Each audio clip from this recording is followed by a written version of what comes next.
The house got raided, we got arrested by police. And your parents didn't know at all? It was literally Christmas Eve in Exeter when like a race riot broke out between the white prisoners and the prisoners of colour. He was serving a prison sentence, was released, and then 3 weeks later working at KPMG. People who forget that their money's in their accounts are the ones who are most likely to become ISA millionaires. And welcome back to the Pennies and Pounds podcast with your host Kia. And this is the podcast where we aim to dispel your myths, simplify difficult financial jargon, and rectify your own personal problems. Happy Monday, everyone. I hope you've had an amazing weekend. I am always back with another incredible episode for you. But if you haven't listened already, make sure you check out the episode before that, where we're talking all about degree apprenticeships and how you can get into tech without having to go to university. But this episode is a really interesting one, and I've been so eagerly awaiting to talk to this guest, so I'm not going to spoil it and give it away. So guest, who are you? So, hello, my name's Sobanan. I am CEO of Breakthrough Social Enterprise, and my journey into this career or into this role was quite an interesting one. So we work with people from underserved communities, helping to bridge the gap between the people of today and the industries of tomorrow. But I never really saw myself getting into this type of role when I was younger. But yeah, would you like me to share the journey? Yes, I was going to say, let's talk about your early years then, because I like to kind of unpick with our guests where they started and how that brought them to where they are today. Yeah, of course. So I grew up in Northwest London, Edgware, for those of you who know Edgware or Harrow. But so I was like quite an interesting upbringing. My parents were quite working class, but always sort of instilled in us values of education and, you know, managing money, as well as sort of like being conservative with our finances. But throughout like growing up in London, I think you're always like involved in this dichotomy of like, you know, your life at home and your life outside, right? So throughout school, I was like quite good at school. So I went to a grammar school for about 2 and a bit years, absolutely hated it there, ended up at a state school. And yeah, it was a really interesting experience because I think I always saw both sides of that fence growing up. But yeah, 18, I went off to medical school. So yeah, that was always my ambition growing up. Yeah, wanting to be a doctor, always found biology and chemistry super easy. And yeah, that's when my life took a few unexpected turns. I always find it so interesting when people really know, we had this conversation off camera, when people really know what they wanted to do when they were younger, because it's amazing that you knew you wanted to go into medicine. You find, I mean, I'm quite envious that you found sciences very easy. I wish I did. I liked it, but it wasn't super easy for me. But when I was in school, I was just kind of figuring it out. Yeah, I just took everything, did what I did, and just kind of went with the flow. And whatever I did well in, I said, okay, I'll just progress in that. And that's what I'll do. But it's crazy. So how was it for that period of time that you were actually studying medicine? How was that for you? So I really enjoyed it. Like, I think for a lot of people on the course, they had incentives, whether that was like family incentives or even like, I guess, the clout incentive of like, oh, I want to become a doctor for the sake of being a doctor. But for me, it was just like, I've always wanted to find ways to help or serve people using what I found to be the easiest parts of like what it was to be me. And I always like relied on intelligence or academic bits of my work. So yeah, I found it really fun and like quite easy. I think the most interesting bits were we had to like pretend to have consultations on camera, right? So like, you know, I'll be looking into a camera and be like, hello, my name's Sobanan. I'm a second year medical student and I'm here to do X, Y, Z. And I found like that really interesting in like how you had to almost shape who you were and how you presented yourself in order to be a good doctor. But yeah, it was a really insightful part of my life. Okay, now let's move on to the next part. So obviously studying medicine, then things took a different turn. What happened next? Being at medical school, you sort of notice different groups of people, right? And I think coming from a working class background, you know, I had to rely on my student loan and yeah, had to find ways to be creative around managing money. And we lived in a house, so it was me, my best mate, a few other people I knew from back home, and we were really poor at managing money in the first bit of our first year, if that makes sense. So everyone thought of creative ways to make some money, basically, right? And my best mate came up with the idea of selling weed. And yeah, he started doing that. And initially, it started to go relatively well. And yeah, as we started to sort of go into the second year, it was sort of like an operation that was like ever expanding. And yeah, and then what ended up happening was I think we were like 20 years old. It was like a week after my 20th birthday. The house got raided. We got arrested by police and yeah, ended up getting convicted with a conspiracy to supply cannabis. Sorry, it's just the way you're delivering it, you sound so like upbeat. But I know at that time that was not the case. It obviously is not what anyone thinks is going to happen, especially if you think that everything's going so well. So how did that change your life? I mean, naturally, that is a massive thing to happen. But how did that shift your life for you? So I think it made me hyper aware of like the reality of society. So like people at university, like in medical school, you get middle class kids from across the country, and when they're caught with drugs or they're involved in something, it's dealt with differently by the police in university compared to a couple of working class kids of colour from London.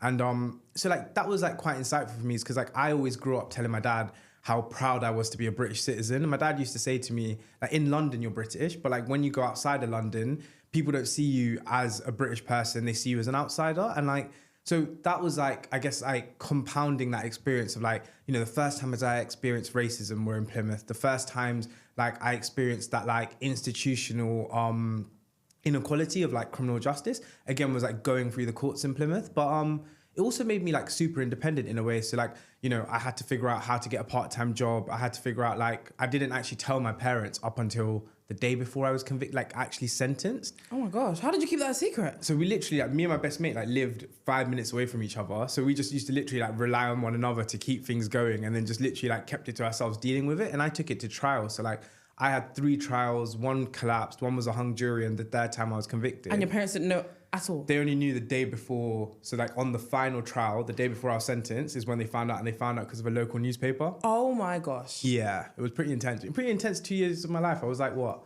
19, like 20, 21. So 21 is when I got sent down, and then like just when I turned 20 is when I got arrested. That's so intense. And you went through that all by yourself? But yeah, me and my best mate and like a few of our friends and stuff. But yeah, like it wasn't like, but I didn't want my parents to feel helpless, because I think for me, the way I dealt with it was like, you know, I bought a textbook on criminal law. I started to like understand how to represent myself, like all of that type of stuff, and like help my lawyer and my barrister.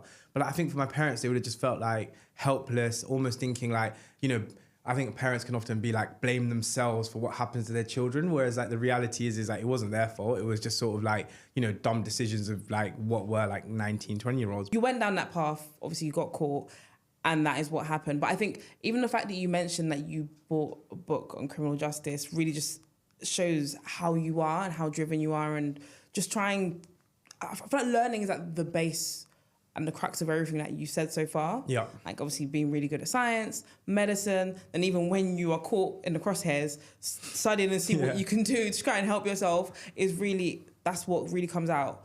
So now, obviously, you've been sent down. How long were you sent down for? So the judge gave me 2 years, 8 months, but of that I had to serve a year before I was sent out on tag. And how was that experience for you? So like I had a surprisingly good prison experience. Like I was in H&P Exeter, H&P Guys Marsh, and then Spring Hill for a few weeks. And I think like being in those prisons, it was the southwest of the country, they're like majority white prisons. So a lot of the like people from like urban centres across the UK, so Manchester, Birmingham, London, sort of like hang around together and like look out for one another.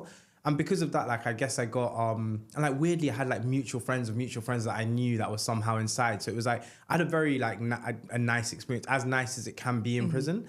But like prisons in the UK are pretty dire, like, you know, suicide, self-harm, drug use, like even just like the sheer level of like racial tension that exists in British prisons is pretty insane. I didn't know that was even, well, I mean, that sounds a bit naive me saying it out loud, but I didn't know that was such a big problem necessarily in the prisons. Yeah, it's surprising. So I didn't realize the level of extremism that exists until I was in prison, because like you see both sides of that fence with very extremist views who are willing to like, I don't know, like take it to violence quite quickly. And like it was actually Christmas Eve in Exeter when like a race riot broke out between the white prisoners and the prisoners of colour. And like you had everything from monkey noises being made out of cells to like people saying the N-word, like everything was going on, and it was just over something stupid, like someone pushing in the servery queue or something like that.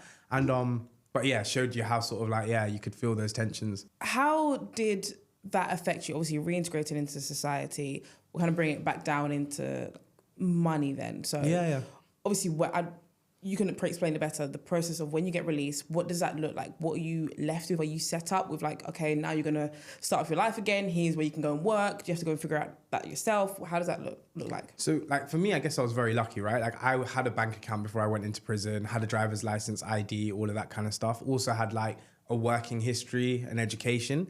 But essentially, like, the support you're given is very limited in employment. Now the prison service does give you more support with employment. But you come out and you're practically like, you have to figure it out yourself. So I didn't have to sign up to like job seekers or anything like that, because I went straight back to university. I think it took me like 6 weeks to get a part-time job.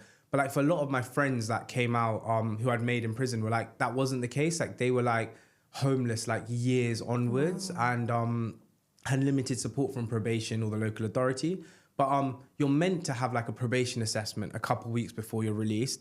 You're meant to have like, you know, money management training, things like that. But the reality is like, it sounds great in practice. It doesn't really happen in reality. So a lot of people come out very unprepared. I think the discharge grant has gone up from like 47 to like 87 pounds or something like that.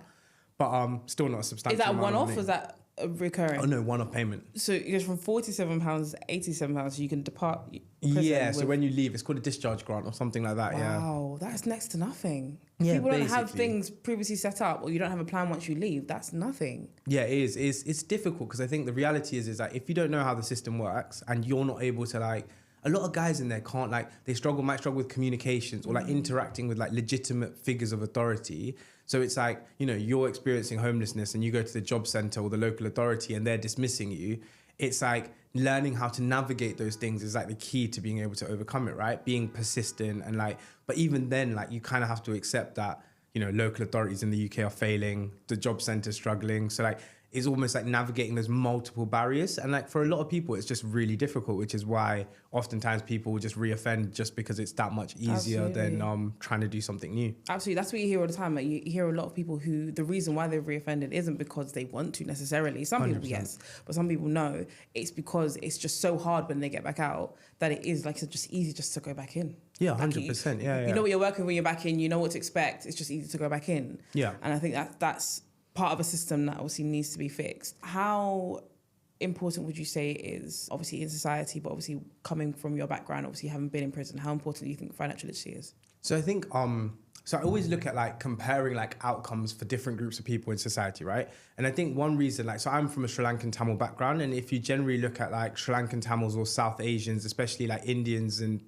Sri Lankans, like they do quite well in society purely because of the financial literacy that they show. Like my mum and dad, like, you know, my mum and dad have enough money, but will still look for the cheapest ways to do things. Like my dad has been investing since he like first came to the country, and they used to like, you know, in the 90s, you'd invest using teletext. Mm-hmm. So you literally have I don't know, people, if your audience is young enough to know old enough to know what teletext is, but like, yeah, you press a button on the TV, you have words that stream across, and he used to literally pick investments on there and then sell them at the end of the day. And like, we were lucky because like me and my sister got, I guess, like a front row to that education growing up. So like for me, it was always like understanding how the economy works. And like for a lot of my friends from different backgrounds, it was always like sharing that insight that I got growing up with my friends. So like when I was like 19, like I think like 19, 20, and it was like when I first started getting interested in like technology, like AI, blockchain, things like that. And I remember like literally sitting my friends around and just being like, all right, guys, like this stuff in the next 5 to 10 years is going to like 10x, 20x. And,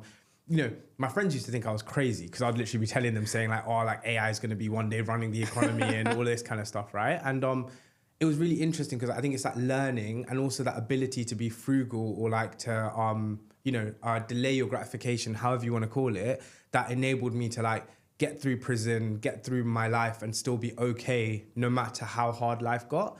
But a lot of the times, like, I think there's like also that emotional component as well, where like, if you struggle to manage your emotions, it's even harder to manage your money. But like going to prison, I think I just realized, well, before prison in medical school, I realized like middle class kids have a different view of money to like those in the working class, right? We earn to live, whereas they like almost like earnings almost separate from their lifestyle. So they almost look at like, okay, yeah, money will come. It's going to come one way or another. How do I make that money come? And then how do I, you know, save 50% and enjoy 50%, right? Whereas a lot of my friends, I remember when we first got our student loans, like people would be spending it blowing it. Literally PlayStation, going out. And like, don't get me wrong, I was guilty of that in the first 3 weeks. Like, I managed to spend my student loan, but like by my second student loan, I'd learned my lessons. You learned, Right? And you've got to make mistakes to learn. But like, then going into prison, I think I saw like the other side of that, which was like how middle class people think, or those in the working class. And in prison, it's like, you know, they think cash in a shoebox is savings, if that makes sense. That really used to surprise me because like, really and truly, like cash in a shoebox, anyone can take that. You know, if you're in prison, who's going to look after that? Like those types of questions. But like when you've been in that world from like 12 or 13, you're now in your mid or late 20s. That's all you've known for the best part of a decade and a half. And someone's coming in telling you that, you know, you need to figure out how to open a bank account and do this. Like you're so outside of the system that like the system seems alien to you, right? In the same way, if you told a normal person, like, you know, the life of a crack dealer, they would be like, that's alien to them. And I think like there's almost this bridging that needs to happen in society between different socioeconomic groups for us to go like, it's not your fault or my fault or anyone's fault. It's like, how do we learn together and take responsibility as communities or as collective groups of people? I tried to do that in prison a lot, like talking to guys, showing them you invested £100 in Google stock 20 years ago, you'd be like rich beyond your wildest dreams now, right? But like no one thinks like that because like it's much easier to think, let me buy a pair of Nike trainers for £100 because I get that now. It was always interesting to hear people's pushback or like why people didn't want to do what they wanted to do, if that makes sense. Absolutely. I think as you go throughout life, I've met a wide range of people from different backgrounds, and you do learn that there is a difference. Like you say, when you grow up, I know how everyone in my area thought because I grew up in East London. I knew we all thought fairly similar, right? And my dad, similar to your dad, was kind of a bit more of an anomaly. He was very financially savvy, off the back of mistakes he'd made when he was younger, but by the time I'd come, financially savvy. Yeah. So myself and my brother got to learn that. But then you meet different people, and I'm still learning and hearing different perspectives from people. 100%. And you hear, there's some people who don't believe in savings. They think I should spend the money now. Everyone says you're going to die anyway. That kind of morbid response. Yeah. But then you have other people who say, you invest so then you can continue living the lifestyle that you have. Everyone's got different perspectives, and it is just kind of bridging that, as you say. 100%. And bringing that together and putting in that education. Things are booming. When we talk about money, there's always this big talk about investing. Yes. And I think investing is a great tool that people can use to grow their wealth over time. However, it's still a point that I think people want to learn about. So are you investing, and what does that look like for you? I've always been into investing. Since I was 19 is when I opened my first sort of stocks and shares ISA and started putting money away. There's a lot I've learned since then, right? And I think like having 9 years, so I'm 28 now, and having 9 years of like history, I think the things I've learned is like investing should be boring. So like investing should be, I think Warren Buffett says this, like watching paint dry. And long-term investors will always outperform short-term investors because the way markets work are buyers and sellers, and someone's got to lose money for someone else to make it, right? I've always looked at the data behind this, and Hargreaves and Lansdowne, one of the largest providers of stocks and shares ISAs in the UK, have a thing on like what makes an ISA millionaire. And like, it's just a funny fact, but people who forget that their money's in their accounts are the ones who are most likely to become ISA millionaires because they just don't touch it. But you have to look at it like, what am I going to put my money in? And what can literally, like, if the world was to shut down for 10 years, the markets were to close, what would I be comfortable knowing that my money's in that and I'm not going to touch it, right? So for me, that's like big tech, for example, Google, Amazon, Microsoft. I know that like if Google was to shut down tomorrow, we'd be pretty messed up. Like, I'm about to say the world would pretty much end. Sounds dramatic, but it is close to that. Yeah, 100%, right? Like we wouldn't be able to search for things, look at YouTube. Like most of us watch YouTube. When was the last time you watched BBC One live, but you watch YouTube? Like all of these types of things. And like, I think it helps you to form a perspective of the world. Like capitalism is about using money for votes, right? So your money, every pound you have is a vote. And now what are you going to vote on? And a lot of the times people vote on consumption. So like, when was the last time you put a pound in Nike versus buying a pound of Nike trainers, right? And like every decision can be compartmentalized in this. And I look at capitalism as a game, and investing is, it's like the level up in that game, build your rainy day fund, pay off your debt, have a budget, all of these things. And then when you get to the top of that game and, you're a world-class player, you start investing and you learn the game of capitalism. So like understanding that these big companies are going to be there, understanding that smaller companies are where you can make a lot more money quickly, but just understanding that in this game, like you're going to have to lose to be able to win. And it's about time in the game, not trying to get there as quickly as possible, but also recognizing that no one's going to help you get there. Get rich quick schemes are just like... They're just scams. There's 100%. There is no such thing. I feel like those kind of... When you hear that, people say, I'm going to do this. If that were the case, this is what my dad always tells me. If that were the case, everyone would be doing it. 100%. Like I get people all the time, like in prison and outside, coming to me saying like, oh, can you manage my money for me? Can you do this? And I can always explain like, if I was to do that for you, like that's me, I would be instantly lying. Like I would be like a thing of me trying to show you certainty when I know myself that the world is uncertain, right? And then like it's weird because I always say like if someone promises they're gonna make you money, they're lying because like they would have done it for themselves and they wouldn't have needed to take your money. And I think people just need to have that assumption that doing this is gonna be hard. Otherwise, everyone else would have done it already. Absolutely. So let's bring it to today then. Talk to us about the business that you run and the work that you do. I run an organization called Breakthrough Social Enterprise, and it's really about, I think I said this earlier, about bridging the gap between the people of today and the industries of tomorrow. So like I recognize like over the last 8 or 9 years now that, all the technology exists, whether that's AI, robotics, 3D printing, blockchain, metaverse technology. But what's the issue is that normal people, or like the average person, doesn't have the talent, skills, or resources to access these industries, right? Now, if you look at the average salary in an industry like AI, you're talking about hundreds of thousands of pounds a year. And then you look at like, your average salary in something like digital marketing or social media management, and it's much lower. And the reason is like, it's the value added to the economy. But the issue that I see is like, these industries are populated by the same individuals, right? Like those who go to Oxford and Cambridge or top universities, or, from more affluent backgrounds, those who are traditionally white or East Asian. And I think the biggest issues is that if we don't have diversity in these sectors, we're going to see the same issues that we saw with social media and like these algorithms with AI and other forms of technologies with much more, I guess, dangerous consequences, right? So a lot of it for me is like, how do we bridge that gap for underserved communities? So Breakthrough initially started working with people in prison and people at risk of entering the criminal justice system. But what we did was broaden it out because we recognize there are multiple cohorts. So those, over the age of 35 up to 55, young economically inactive people, like that number's rising all the time, 18 to 25-year-olds who aren't in work, aren't in education, and, are struggling to re-enter anything. And we teach them how to do things like, how can you use AI as a coach and a mentor? How can you use it to help manage your finances or manage like what's going on in your head? And I think like, for me, that's like the biggest interest, because it's like the next evolution of technology will either be way worse for social inequality, or it can be something that really helps to make society better for us all. AI is just that space that is so interesting. We had this conversation as well. It's just so interesting because we don't know what's going to come and what that looks like. I'm a big fan of AI, always learning. Nice. One thing that I'd say I use fairly often, but I know my dad loves, is ChatGPT. Yeah.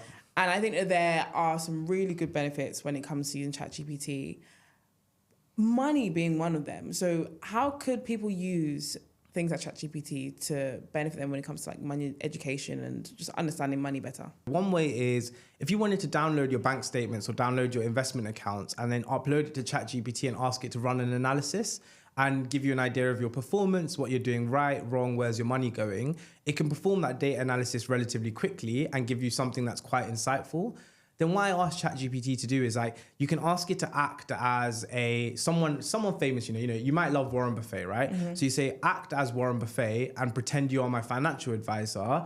This is my incomings, outgoings, upload your statements, provide me with 10 actionable steps that I can use to, get to £1 million in 10 years, right? And it will literally provide you with a step-by-step plan on how to do that.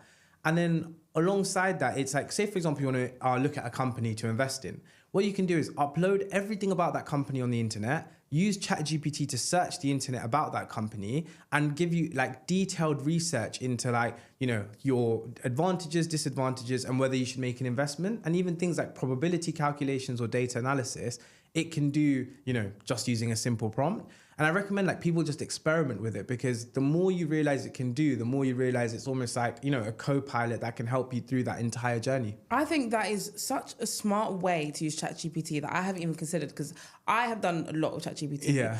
But there's even more that we can do. I feel like we still 100%. haven't pushed the bounds of how much we can use AI and ChatGPT. So that is such an incredible way. I'm going to go home and let it grill me. I feel like I'm fairly good, but I'm going to see what ChatGPT says about my spending and how I manage my money. So that's really good.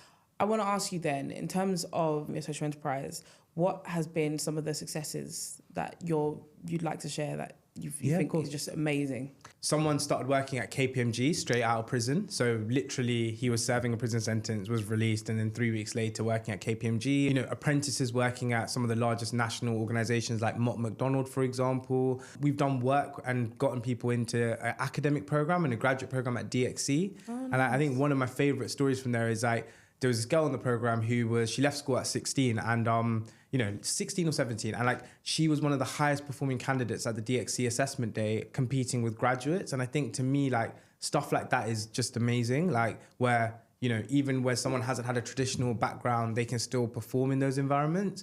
And then on this current cohort, there's a girl who's currently studying at Exeter University. She's studying law, right? And she just chose to do the course. So we only get funded for a portion of the people we do, and we'll do a larger number of people for free. Yeah, so she's studying law, she's going into her final year, and she just did the course literally as a learning experience. She didn't do it for any incentive of a job or starting a business. And the way she got engaged with things like AI and like understanding the impact that will have on things like the legal industry, I think was really inspiring to see, because in that 12 weeks, she was able to design a career for herself, design what her future could look like, and understand her position in that future as someone with legal experience. And yeah, that's, I guess, what we're trying to do. Like, what we're trying to achieve is create an alternative to university where there's a standardized human education, because I think school doesn't really do that, right? And we think that, you know, things like relationships, how to use technology, financial literacy, how to like navigate life's ups and downs, like every single human being across the planet needs these things, but how can we do it in a free or very like next to no cost way that involves the most amount of people possible?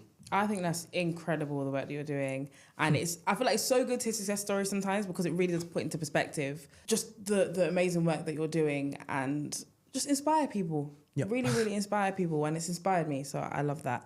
Before we round up then, I want to ask you, what would be your top 3 pieces of advice that you give just in generally you think people should know? I'm going to say more so when it comes to financial literacy, but just in general as well. I think the secret to like wealth or building wealth or like having the life that you actually want is like, it starts with like, learning, simply lifelong learning. And I think in order to learn, you need to approach it from a place of very like a no ego and a level of humility, like understand, like the older I get, the more I realize, the less I know. And I think using that context to understand, like you can learn off anyone, you can learn what not to do, but also what to do. Use like all the tools that are available to you.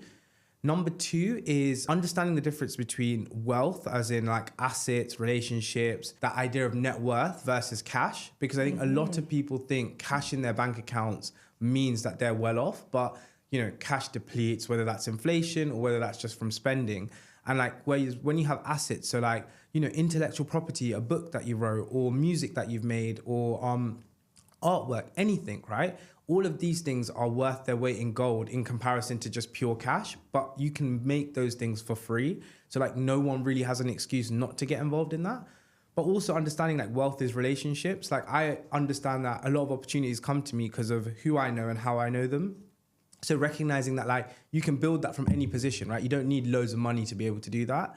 And the third thing is like, don't ignore the current technological trends. So like I always say to people, if I came to you in the 90s and I said, you know, you need to get involved in the internet, software engineering, coding, like what would you have said to me? Because I think a lot of people think in their heads that, you know, what's happening now is somewhat different to then. And it's not. It's just that technology evolves in like what you'd almost see as phases or like industrial revolutions, right? The last one was like, you know, how do we get all this information onto the internet and how do we get information democratized? We've achieved that. Now it's like, how do we make the information we have intelligent? How do we make it interactive, individualized?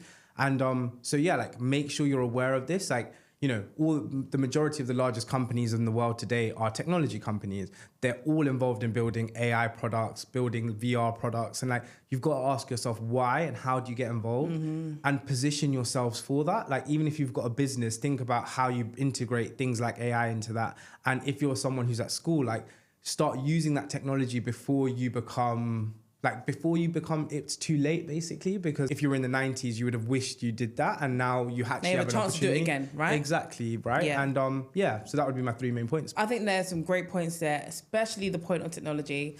I always say, like, I think also your first point of lifelong learning. Yep. Some people think, right, I know what I know and that's it. Exactly, yeah. Look at this AI, all this technology, who knows what's going to be here in 20 years' time. Just always learning and figuring out how you can make it work for you, whether it's like pursuing a career in it, if you've got business, how it can integrate into your business, but just always figuring out how you can make these new innovations work for you as well. So 100%. Thank you so much for coming to this podcast. It has been such an insightful episode, and it is incredible to hear your journey and the things that you were currently doing. But for everyone listening and watching, where can they find you? Find me on LinkedIn under my name, and I can spell out Okia. You can put that in the description. There. And outside of that, TikTok, I'm on TikTok. And if you type in Breakthrough Social Enterprise, our website is wearebreakthrough.co.uk.